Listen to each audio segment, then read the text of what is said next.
not only did I receive the Texan PL330 radio yesterday, and I recorded a bit of a discussion about what I like about it, which I'll put up sometime later, but I also received this. This is, well, not working. I bought this for $10 from an eBay seller in Montreal. It cost more to ship it than it cost to buy it.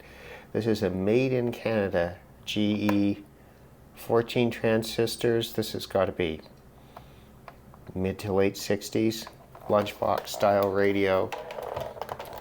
Open it up. Big air gap tuning condenser with a geared tuning knob. Nice chunky. Look at that. Look at the size of that, of the switch mounted on the back of that tuner. No battery damage. Nice big.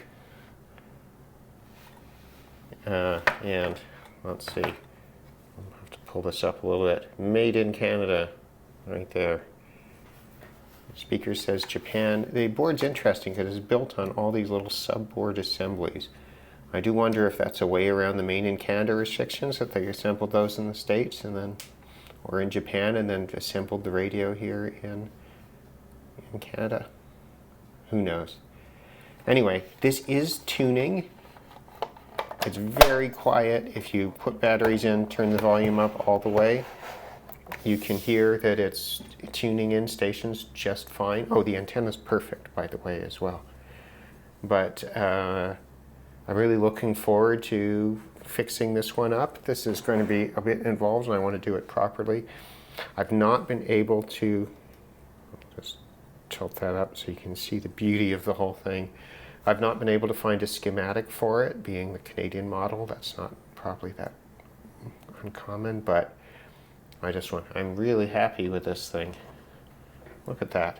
Isn't that great? All I did was wipe it off, a little bit of Windex on a cloth. It's just about perfect. There's no damage to it.